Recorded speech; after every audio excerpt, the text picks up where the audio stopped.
नमस्कार दर्शकों, आज एक और रोचक वीडियो में मैं आपके साथ उपस्थित हूँ।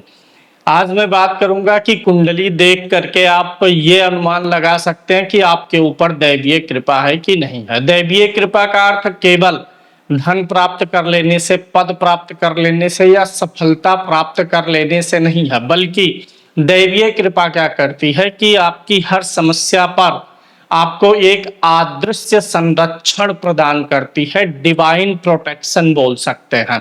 आपको समय पर सहायता मिल जाए, संकट से आपके लिए चमत्कारिक रूप से कोई बचाव आ जाए, मार्गदर्शन आ जाए। ये सब क्या होता है कि एक दैवीय कृपा का संकेत होता है।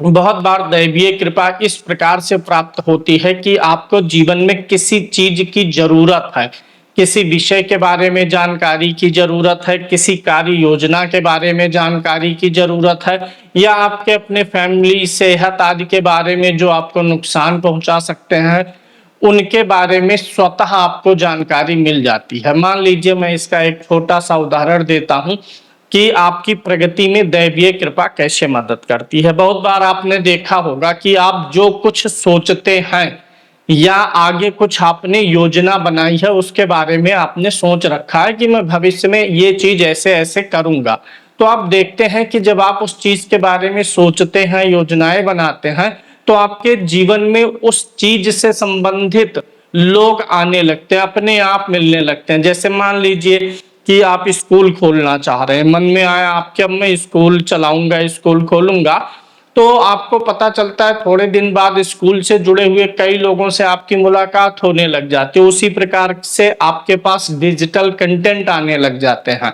तो ऐसे बहुत सारी चीजें होती हैं अपनी लाइफ में भी, जहां से आपको नुकसान हो सकता है, जहां से आपको बचाव की जरूरत हो, तो दैवीय संरक्षण आपको वहां से मदद कर देता है। तो आज मैं कुछ सूत्रों के बारे में यहाँ पर बात करूंगा। उसके पहले अगर आप चैनल पर नए हैं या अभी तक आपने चैनल को सब्सक्राइब नहीं किया है तो कर लीजिए, वीडियो को लाइक करेंगे और दैवीय कृपा प्राप्त करने के लिए कमेंट बॉक्स में अपने इष्ट का नाम जयकारा लगा के लिख दीजिए।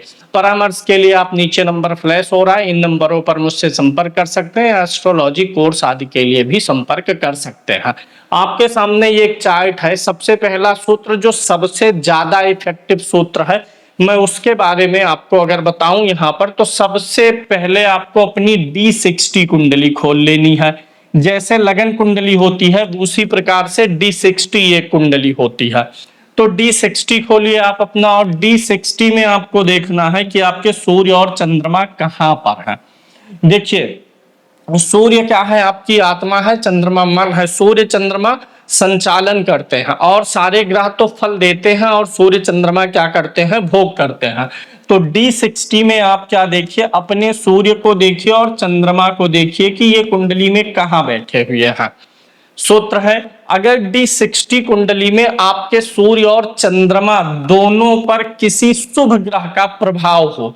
शुभ ग्रह का प्रभाव कैसे आएगा? तीन प्रकार से आएगा। या तो शुभ ग्रह इसके साथ में हो, या तो शुभ ग्रह की दृष्टि आ जाए, या उस ग्रह के आगे और पीछे शुभ ग्रह बैठे हो। इस तीन प्रकार से शुभ ग्रह का डायरेक्ट प्रभाव आता है। अगर आपकी D60 कुंडली में सूर्य और चंद्रमा दोनों के साथ में या तो कोई शुभ ग्रह हो, शुभ ग्रह कौन कौन से होंगे? गुरु होगा, शुक्र होगा, बुध होगा और चंद्रमा होगा। तो अगर इनके साथ में कोई शुभ ग्रह हो, अगर नहीं है शुभ ग्रह, तो शुभ ग्रह की दृष्टि हो। कोई जरूरी नहीं है कि दोनों के साथ ही शुभ ग्रह हो। गुरु के साथ मान लीजिए शुभ ग्रह है, लेकिन चंद्रमा पे शुभ ग्रह की दृष्टि आ गई तो भी माना जाएगा। प्रभाव किसी प्रकार से आए, गुरु और सूर्य के साथ शुभ ग्रह हो, गुरु और सूर्य पर, गुरु और सूर्य नहीं, सूर्य और चंद्रमा, सूर्य और चंद्रमा के साथ शुभ ग्रह हो, सूर्य चंद्रमा पर शुभ ग्रह की दृष्टि हो, या सूर्य चंद्रमा जहां बैठे हैं D60 में उनके आगे और पीछे शुभ ग्रह बैठे होंगे, तो ये पहला सूत्र कंप्लीट हो जाता। मन में ये मत लाइएगा कि एक ग्रह पर है एक पर नहीं है। ये जो पक्का नियम है, फुल, अगर आप जानना चाह रहे हैं दैवीय कृपा है कि नहीं है, एक पे शुभ ग्रह ठीक है, उतनी दैवीय कृपा तो सब पे होती है। ज्यादा स्तर पर, बड़े स्तर पर आपके ऊपर दैवीय कृपा है तो उसके लिए दोनों ग्रहों को आपको देखना पड़ेगा। अगर दोनों पे आपके शुभ ग्रह का इन्फ्लुएंस है तो आपके ऊपर दैवीय संरक्षण बना हुआ है और जीवन में आपके कभी भी संकट आएंगे तो अंतिम परिणाम कभी भी आपके प्रतिकूल नहीं होने वाला है।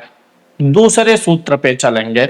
दूसरे सूत्र में देखिए क्या होता है कि दैवीय संरक्षण का भाव अगर लगन कुंडली में अगर आप बात करेंगे तो कौन सा होता है? नवम भाव होता है, दैवीय संरक्षण का भाव होता है। तो आपके लगन कुंडली में ही चेक करिएगा क्या जो नवम भाव का स्वामी है, नवम भाव के स्वामी को क्या कहते हैं? नवमेश कहते हैं। और एक तो नवम भाव हो गया और नवम भाव का कारक कौन होता है? बृहस्पति होता है, गुरु होता है। अगर आपकी लगन कुंडली में नवम भाव के स्वामी पर, वह चाहे क्रूर ग्रह हो चाहे शुभ ग्रह हो, नवम भाव के स्वामी पर, नवम भाव पर और कारक बृहस्पति पर किसी भी प्रकार से पाप ग्रह का प्रभाव ना आया हुआ हो, यानी गुरु के साथ पाप ग्रह ना हो, नवम भाव के स्वामी के साथ ना पाप ग्रह हो, ना दृष्टि हो, ना नवम भाव में पाप ग्रह हो, तो आपका भाग्य एकदम से निर्मल होता है। और कहीं इनके ऊपर शुभ ग्रह की दृष्टि आ गई, गुरु, नवमेश और नवम भाव पर, अगर कोई भी पाप प्रभाव नहीं है तो भी आप दैवीय संरक्षण में जीवन जी रहे हैं। और अगर कहीं शुभ ग्रह का इन्फ्लुएंस आ गया, गुरु तो खुद शामिल है, बुध आ गया, शुक्र का प्रभाव आ गया या चंद्रमा का, क्योंकि अब यही 3 शुभ ग्रह बचे हुए हैं, तो दैवीय संरक्षण यानी ईश्वरीय कृपा, दैवीय कृपा का स्तर आपके जीवन में बहुत ऊपर उठ चुका है। अब अगले सूत्र पे चलते हैं। अगला सूत्र आपका यह है कि आपको इसमें गुरु को और नवम भाव के स्वामी को ही लेना है। लगन कुंडली से नवम भाव का जो भी स्वामी है, यानी नवमेश जो आपका है, यानी भाग्येश जो है, आप उसे ले लीजिए और गुरु को ले लीजिए, भाव को छोड़ दीजिए।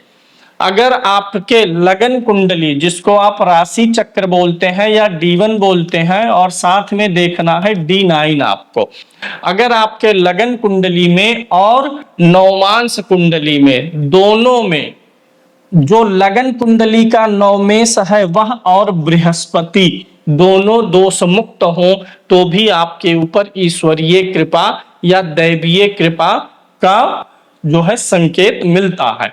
यानी कि लगन कुंडली का नवमेश ले लीजिए और बृहस्पति ले लीजिए, इन दोनों को पहले लगन कुंडली में देख लीजिए। लगन कुंडली में इनके साथ कोई पाप ग्रह नहीं होना चाहिए, पाप ग्रह की दृष्टि नहीं होनी चाहिए, अगर दृष्टि हो या युति हो तो वो शुभ ग्रह की हो, और वही चीज D9 में भी रिपीट हुई हो तो आपके जीवन में दैवीय संरक्षण का एक संकेत मिल जाता है। यहाँ पर दैवीय संरक्षण जो है मार्गदर्शक के रूप में, गुरु के रूप में, कठिन परिस्थितियों में ऐसे किसी व्यक्ति के द्वारा, गॉडफादर टाइप के व्यक्ति के द्वारा आपके जीवन में संकेत मिल जाता है कि ये आपको संकटों से बाहर निकाल लेंगे। इसी प्रकार से यही स्थिति आप D60 में भी देख सकते हैं। जो लगन कुंडली के नवम भाव का स्वामी है और बृहस्पति, अगर वह D60 में बलवान हो, उच्च हो, स्वराशि के हो, शुभ प्रभाव में हो, 6, 8, 12 में ना गए हो, D60 में 6, 8, 12 में ना गए हो, लेना ग्रह यहाँ के नवम को है, यानी लगन कुंडली के नवमेश को और बृहस्पति को, और देखना कहाँ है? D60 में देखना है, नीच ना हो, 6, 8, 12 में ना गए हो और पाप ग्रह के प्रभाव में ना हो, तो भी आपके ऊपर दैवीय कृपा का संकेत मिल जाता है। अब एक विशिष्ट सूत्र, जेमिनी ज्योतिष के अनुसार आत्मकारक ग्रह किसे कहते हैं? आत्मकारक ग्रह मैं बता रहा हूं, फिर आगे आप लोगों से एक सवाल है जिसका उत्तर आप लोग कमेंट बॉक्स में देंगे। राहु और केतु को छोड़कर, क्योंकि ये कोई भौतिक पिंड नहीं है, राहु केतु को छोड़कर सूर्य से लेकर के शनि पर्यंत तक आपके जो ग्रह है उनमें आपको इन ग्रहों की डिग्री देखनी है। इन ग्रहों का क्या देखना है? अंश देखना है।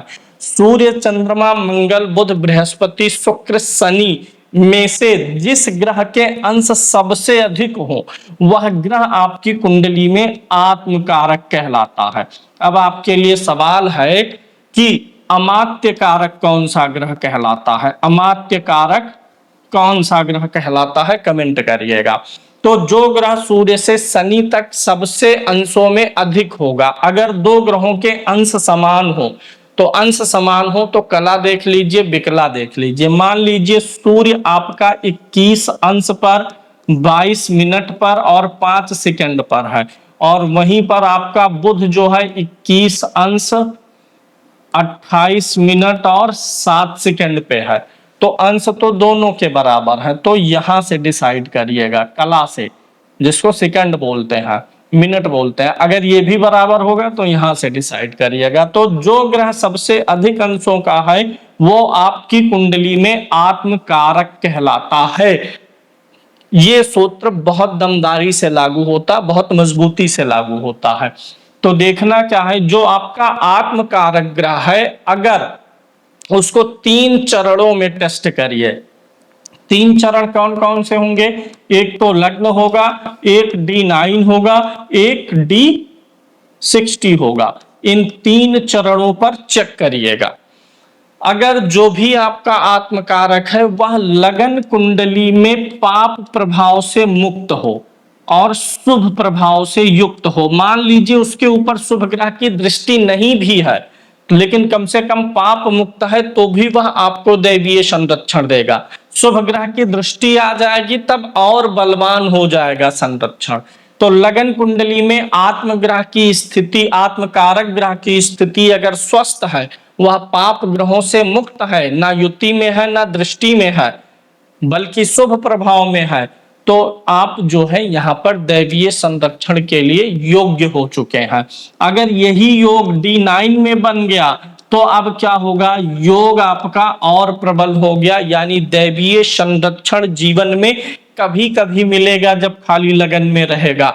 जब D9 में आ जाएगा तो जीवन में ऑल वेदर सक्रिय रहेगा, हमेशा दैवीय संरक्षण मिलेगा। और जब यही योग D60 में हो जाएगा तो सच में हमेशा के लिए हर समय आपके साथ आपकी परछाई के रूप में दैवीय संरक्षण चलता है। अगर लगन कुंडली, नवमांश और D60 तीनों में आपका जो आत्मकारक ग्रह आया है वह जो है पाप प्रभाव से मुक्त हो, पहली शर्त, तो आप भाग्यशाली है, दैवीय संरक्षण के लिए आप काफी योग्य है, देवताओं के प्रिय हैं। अगर उसके ऊपर शुभ ग्रह का प्रभाव भी आ गया है तो पूछना ही क्या है, बहुत अच्छा योग बन गया है। आपकी आत्मा जो है पूर्व जन्म से ही ऐसे संस्कारों को लेकर के चल रही है जहां पर देवता हमेशा आपको संरक्षित करने के लिए तैयार बैठे हुए हैं। तो इन सूत्रों को अपनी कुंडली में मिलाइएगा। मामूली से 3 सूत्र हैं और तीनों बहुत दमदार सूत्र हैं। सूर्य चंद्रमा को देख लेना है D60 में, दूसरा सूत्र है नवम भाव, नवमेश और बृहस्पति को मिला लेना है, लगन कुंडली में मिला लीजिए, नवमांश में, D60 में, तीनों में मिला लीजिए। वहां पर जितने स्तरों पर यह अच्छा आएगा उतना बड़ा दैवीय कृपा आपके ऊपर। फिर आत्मकारक ग्रह को मिला लीजिए, आत्मकारक ग्रह लगन, नवमांश और D60 में अगर स्वस्थ है तो बहुत अच्छा है। अगर लगन में या 9 में, D9 में थोड़ा गड़बड़ी भी होगा, D60 में ही ये योग आ जाएंगे तो भी आप दैवीय कृपा के लिए पात्र हो जाते हैं। उम्मीद है विषय वस्तु समझ में आया होगा। अगले वीडियो में मैं फिर से कोई एक रोचक विषय लेकर के आपके लिए आऊंगा। धन्यवाद।